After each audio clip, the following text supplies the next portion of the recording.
luar biasa cantik dan juga super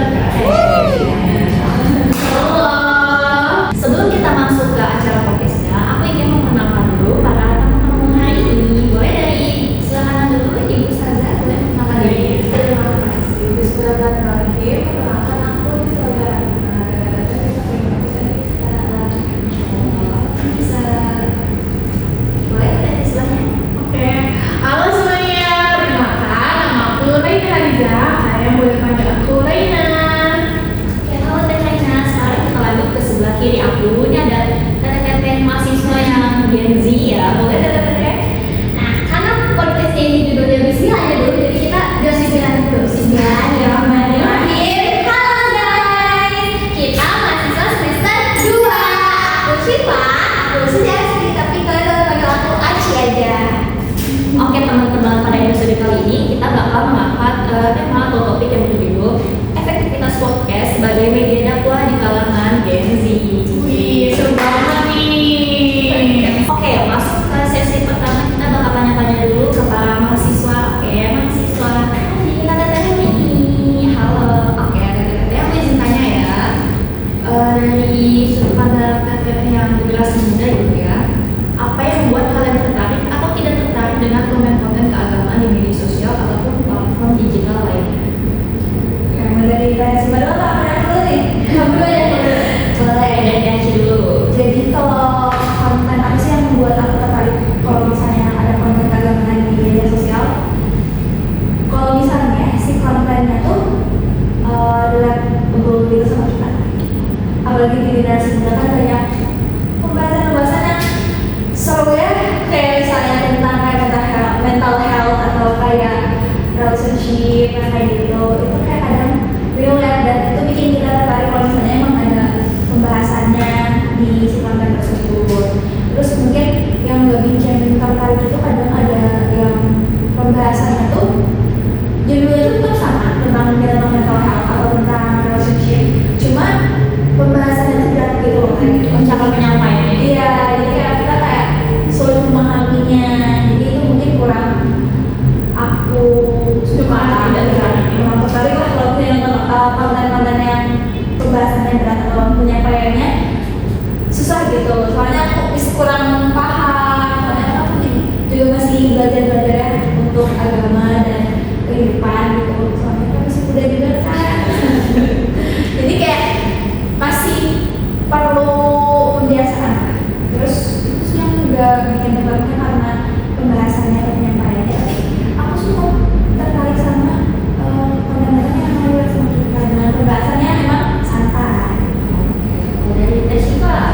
Aku setuju sama yang Kak Aci sebutkan tadi. Terus juga aku yang membuat aku tertarik dengan konten podcast dakwah itu karena itu lebih bentuk efisiensi juga kan ya. Karena kan tidak semua orang bisa datang ke kajian karena waktunya terbatas. Dan dengan kalau podcast itu bisa kita dengerin kapan aja, mau malam, mau siang, subuh juga fleksibel ya. Fleksibel waktunya, tempatnya juga fleksibel. Jadi aku menyukai podcast itu karena mudah buat kita jangkau, diakses. Terus juga kalau nggak sukanya itu ada, kalau misalnya konten itu kan harus balik lagi ke kita gimana memilihnya. Nah kalau misalnya udah lagi apes mungkin ya dapat konten yang ternyata di dalamnya tuh ada selip-selipan kayak sponsor, iklan. Nah aku kalau kayak gitu males banget, itu yang bikin aku nggak suka sama podcastnya. Kalau misalnya di tengah-tengah, bayangin di tengah lagi podcast lagi kayak ngobrol gini, tiba-tiba ada sponsor, ada iklannya. Kan apa ya? Kalau misalnya cuma ditaruh aja misalnya kayak minuman, ini tidak ada minuman nggak apa-apa. Misalnya minuman itu nggak apa-apa, selama nggak disebutin atau selama nggak ada tren video buat si promosinya ya kayak gitu. Oke, kalau dari sudut pandang teteh sebelah saya silakan dari Ustazah maupun dari teteh konten analisis ini. Kalau dari aku sendiri ya, sangat amat relate dengan yang aku analisis gitu ya, bahwa generasi Gen Z itu sangat menyukai hal-hal yang bersifat dengan santai dan relatable dengan kehidupan gitu ya. Jadi mereka cenderung mencari informasi yang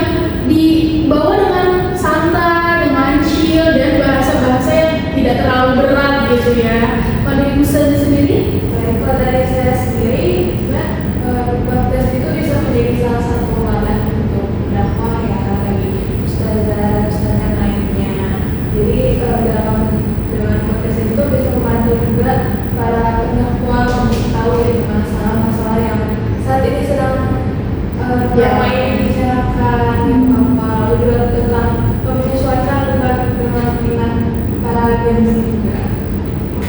Kita kembali lagi nih ke para mahasiswa.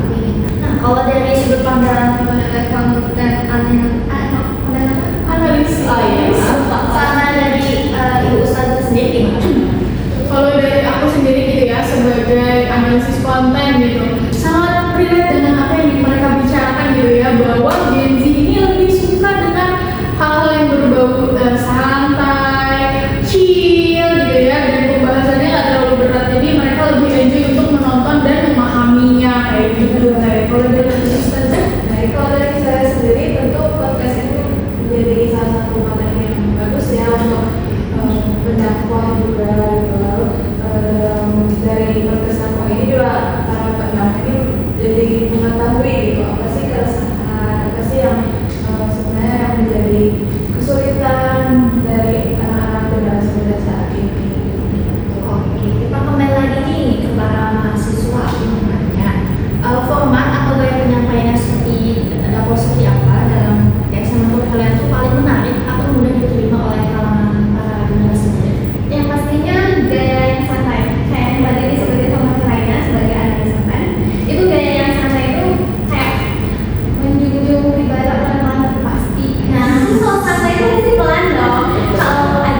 Kalau misalnya ada juga kan podcast ya beberapa yang penyampaiannya itu terlalu keras. Nah itu tuh bikin kita tuh merasa didiskriminasi, digurui, diceramai. Sedangkan kita kan sekarang udah mulai belajar dewasa lah ya. Karena kita sedikit tidak terima gitu tiba-tiba dikasarin sama dikasarin, didiskriminasi sama orang-orang yang harusnya tuh jadi icon sebagai pembimbing arahan kayak gitu. Terus juga selain santai, selain tidak mendiskriminasi, itu diselingi sama cerita-cerita yang berat. Ya, jadi kayak kan kalau misalnya terus saja kajian teori, nah itu tuh nanti bikin kita jadi kayak bosen. Sedangkan kalau ada cerita kan jual kepo kita kayak cerita apa gimana gitu. Jadi kita kayak Jadi merasa ada bedanya gitu ya, rasa yang sama di pengalaman yang sama. dan pengalaman yang sama, jadi nanti tuh muncul ya kita berarti aku harus kayak dia gitu loh. Kamu Kalau menurut aku yang kayak enak untuk ditonton kan ya, itu tuh konten yang betul salah satunya santai dan pastinya seperti poinnya di awal tadi itu tuh nggak menghakimi atau menggurui. Jadi santai tapi pasti gitu, santai tapi pasti. Jadi kayak contohnya tuh kayak apa ya? Kalau kita semua tahu dan para penonton tahu channel Raymond itu kalau nggak salah nama podcastnya tuh SK itu tuh sama Ustaz Felix ya. Ustaz Felix kan kebetulan dari Mualaf ya, dan mereka tuh ngebahasnya tuh santai banget gitu loh, chill, dan mereka tuh juga membahas dari pengalaman mereka pribadi dengan tema. Jadi itu kayak kita tuh kayak sambil kayak apa ya, kalau pribadi sambil menyelam sambil minum air gitu, sambil mengetahui pengalaman orang lain, tapi kita juga bisa tahu ilmunya yang didapatkannya itu apa. Kayak contohnya tuh kemarin aku habis nonton podcast mereka yang judulnya tuh POV Muslim Mualaf versus Muslim dari lahir, dan itu kayak aku tuh bisa tahu oh dari pandangan Mualaf tuh seperti ini, dari yang Muslim dari lahir tuh seperti ini. Jadi kayak ada beberapa hal yang aku tuh nggak tahu, jadi tahu terus aku tuh kayak jadi bisa lebih menghargai lah antar agama gitu. Kalau misalnya semuanya tuh ada baiknya ada positifnya, terus hal kayak gitu bisa membuat aku teh yang bisa nggak tahu apa-apa jadi tahu oh itu kayak gini, oh itu kayak gitu. Jadi itu sih, dan pasti topiknya relate juga sih dengan pembahasan yang santai dan nggak menghakimi. Jadi itu enak banget buat dinikmatin. ya, terus juga kalau misalnya podcast itu apa tamunya tuh narasumbernya, tamunya itu yang related, terus kita tahu dari mereka tuh asli orangnya. Dan ada juga podcast yang waktu itu sempat aku tonton, tapi aku lupa lagi, itu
salah satunya itu dengan tadi self love, terus kayak emang bisa menerima diri sendiri, memaafkan kesalahan kita sendiri, terus kayak menerima kekurangan, menerima kelebihan yang emang itu kan udah dikasih sama yang di atas ya.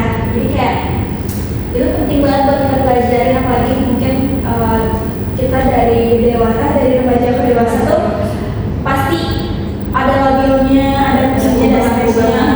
Jadi kayak itu penting banget buat kehidupan kita, apalagi kalau misalnya masa depan kayak itu tuh mental kita harus bisa terjaga, harus bisa kuat lah intinya. Jadi kayak itu penting banget buat dipelajarin.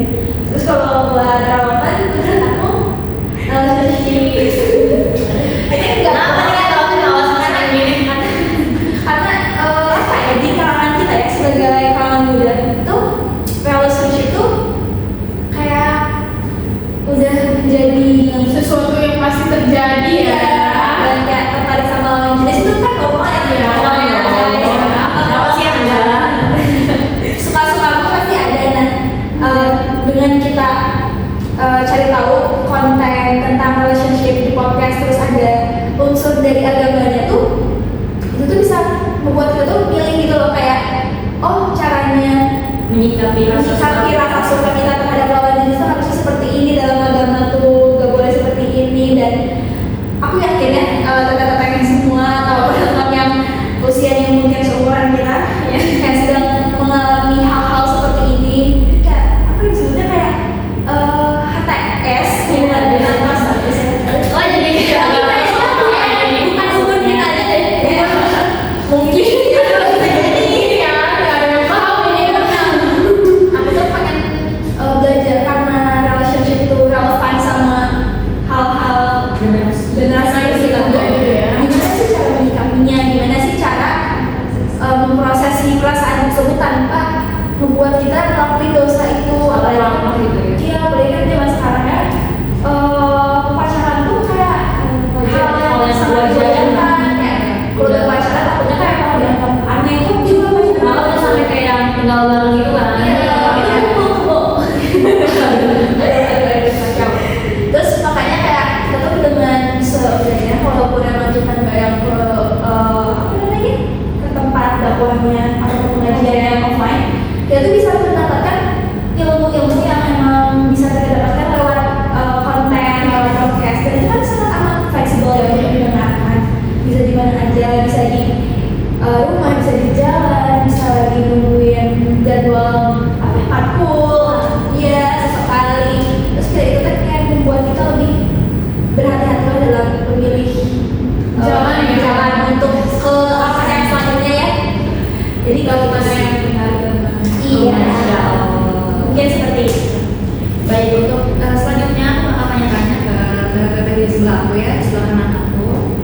Aku ingin tanya ke Teh Raina. Teh Raina yang merupakan seorang konten analis gitu ya. Aku pengen nanya nih konten. Menurut dari analisis Teh, apa saja faktor yang membuat sebuah konten digital itu termasuk podcast dakwah bisa efektif menjangkau dan mempengaruhi generasi? Oke, kalau untuk faktornya sendiri ada beberapa ya. Aku ambil intinya aja, itu ada 3. Yang pertama yang pasti harus topik yang dibahas tuh harus relate dengan Gen Z ya, seperti yang tadi dibilang kalau mereka tuh lebih suka dengan konten-konten yang relate dengan mereka, biar mereka tuh kayak mau memawas diri, terus kayak oh harus begini loh, jalannya harus begitu loh, kayak gitu. Terus kedua juga bahasanya nggak terlalu berat gitu ya, seperti yang Teh Aci dan Teh Siva bilang kalau mereka nggak suka nonton konten yang terlalu berat gitu ya pembahasannya, jadi kayak aduh terlalu berat nih aku kurang suka gitu. Jadi harus sebisa mungkin bahasa yang digunakan tuh santai, terus lebih chill gitu ya, biar Gen Z juga terpengaruh gitu, jadi kayak oh iya benar juga yang diomongin kayak gitu. Terus yang ketiga harus banyak-banyak berinteraksi dan konsisten gitu ya dalam membuat konten gitu, karena Gen Z suka sesuatu yang bersifat konsisten gitu ya. Jadi kalau misalnya ingin membuat konten di hari Senin dan Kamis, dan itu harus dilakukan berulang kali. Jadi kalau Gen Z itu tahu kalau ini lagi upload nih hari ini, terus yang ini juga upload hari ini, jadi mereka nggak ketinggalan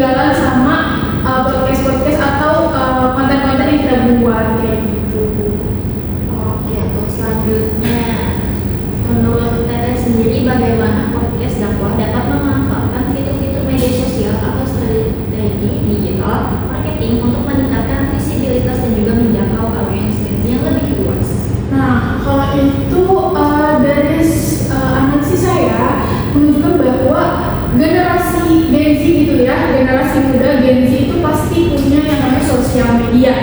Nggak ada yang nggak punya, benar kan? Ya, betul ya. Semuanya pasti punya guys, termasuk yang nonton juga pasti punya. Yang pertama itu memanfaatkan media sosial dengan baik. Jadi kayak misalnya kita ingin membuat konten sesuatu, kita bisa menguploadnya melewati reels Instagram, lewat TikTok, lewat YouTube Short juga bisa gitu ya. Sekarang ada YouTube Short dan bisa menggunakan durasi yang lebih pendek gitu ya, lebih singkat. Atau kalau misalnya kita mau upload ke YouTube gitu ya podcastnya, kita bisa bikin t-shirtnya dulu untuk di-upload di Instagram atau di YouTube gitu. Jadi mereka tertarik, apa ini podcastnya, kok nonton ke YouTube gitu. Iya, lengkapnya lebih lengkapnya ke YouTube gitu. Terus yang ketiga itu bisa menggunakan platform Spotify gitu ya, karena sesuai analisis aku, Gen Z itu paling banyak menggunakan Spotify gitu ya.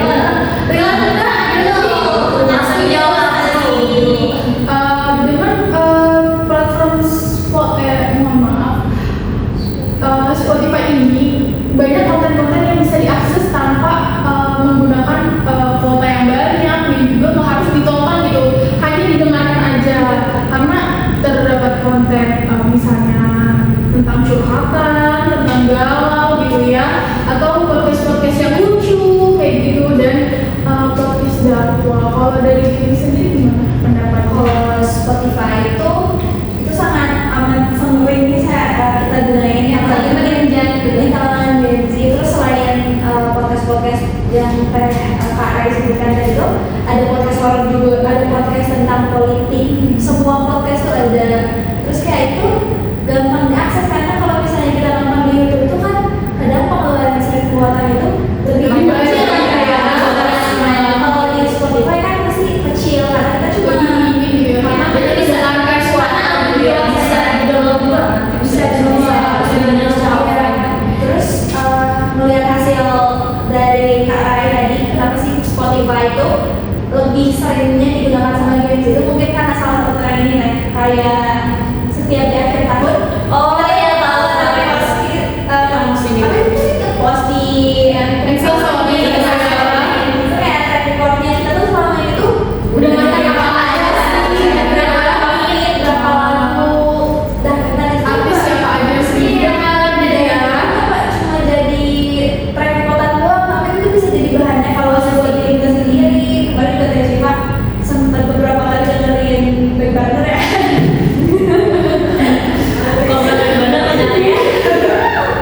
ya kalau pribadi ya Bisa dijadiin bahan evaluasi sih, benar. Karena kan lagu, kadang kita tuh lagu podcast apa kayak kita denger tuh relate kan ya. Harus relate ya. Gen Z itu pasti apa-apa relate. Kayak itu kan. Sama media saat itu.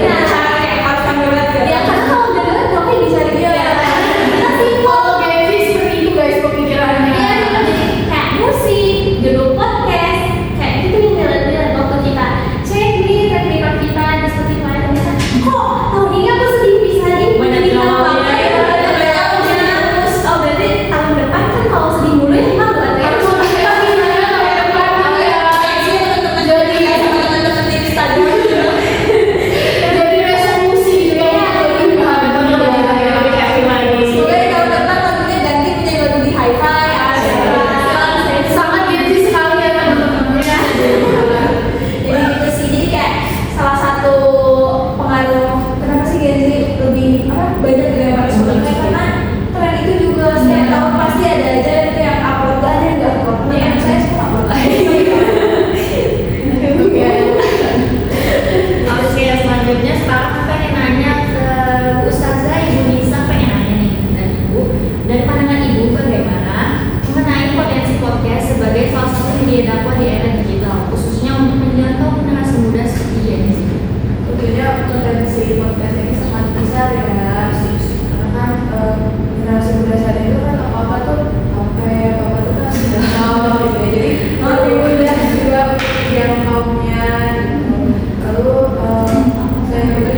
gitu. Oke, dan itu. Nah, masuk ke pertanyaan kedua. Menurut Ibu, bagaimana cara menyampaikan pesan-pesan agama melalui podcast agar tetap relevan, menarik, dan tidak kehilangan esensi ajaran Islam bagi perbedaan? Tentu saja seperti yang udah TAC dan TAC bilang ya, sebisa mungkin podcast dakwah ini juga dijelaskan dengan cara santai gitu, dekat gitu, dengan bahasa generasi muda saat ini gitu.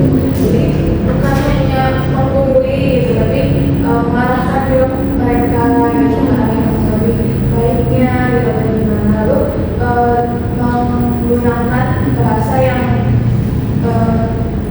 mudah dipahami gitu ya, nggak menggunakan contoh kita sendiri gitu, seperti saya juga pernah ngalamin seperti ini, tapi alhamdulillah Allah membantu saya seperti itu. Ke pertanyaan terakhir nih dari Ibu Nisa, apa harapan Ibu terhadap perkembangan podcast dakwah dan dalam memberikan kontribusi positif bagi pemahaman dan pengalaman agama di kalangan Gen Z? Tentu harapan saya itu podcast dakwah ini bukan hanya sebagai informasi, tapi untuk sebagai penenang hati. Masya Allah. Amin ya. Selain itu juga bisa menjadi teman perjalanan bagi anak muda untuk menemukan arah hidupnya. Bukan hanya untuk mengisi waktu luang saja, tapi menemani ketika senang dan sedih, lalu ketika bingung dan juga bersyukur. Masya Allah. Oh iya, apa yang nanya nih buat Raina? Raina itu kan termasuk tadi itu si konten analisis. Nah, apa itu nanya ya, dari perjalanan kita selama ini, apakah ada tantangan yang terkait dari juga? Nah, itu sebagai podcaster juga tuh ya, di zaman sekarang tuh udah banyak yang mulai ikut join gitu ya, ikut Menjadi podcaster gitu ya. juga. Nah, aku tuh takut kayak konten aku tuh bukan kalah sih, maksudnya lebih kayak takut konten aku tuh jadi sepi atau aku tuh jadi kayak kehilangan konten, nggak bisa bahas konten. Nah, itu tuh solusi kayak gitu tuh gimana ya? Nah, kalau untuk tantangannya sendiri yang pasti dan cara mengatasinya yang pasti pertama itu dengan persaingan yang ketat ini kita sebisa mungkin untuk membungkus acara kita untuk lebih kreatif, lebih senang, dan juga kita bisa mendengarkan penonton gitu ya, mereka maunya ngundang siapa ya, dan mereka keresahannya apa sih gitu ya. Jadi harus lebih sering-sering berinteraksi dengan penonton agar mereka tuh nggak bosan, mereka tuh merasa kayak oh di podcast ini tuh kita dihargai loh, kita ditemani gitu. Jadi nggak hanya kita sebagai penonton, tapi kita juga sebagai yang ada di dalam podcast tersebut kayak gitu. Dan juga yang pasti harus sering-sering upload pastinya. Iya, harus konsisten seperti yang tadi dibilang di awal. Jadi penonton nggak merasa yang ini mah kontennya suka-suka aja, jadi nggak mau lagi nonton gitu ya. Ramai itu jadi Jarang upload kayak gitu. Nah, itu harus diperhatikan gitu ya, konsisten yang pasti, harus lebih kreatif lagi, dan jangan lupa untuk sering-sering berinteraksi dengan sobat. Bismillah aja dulu. Oke, makasih banyak ya Teh, itu bakal menjadi catatan penting buat aku maupun tim-tim apa di belakang layar gitu ya, tolong dicatat ya guys. Oke teman-teman, mungkin sekian pembahasan kita kali ini ya. Ini pembahasan kita episode kali ini tuh mengenai efektivitas podcast sebagai media dakwah di kalangan Gen Z. Jadi dari pembicaraan kita kali itu banyak banget ya, ada pengaruh positifnya bagi para Gen Z ataupun maupun para pendakwahnya ya. Pendakwahnya di bukan hanya secara offline saja, tapi bisa memberikan dakwah-dakwah ataupun ceramah secara online gitu. Terima kasih banyak kepada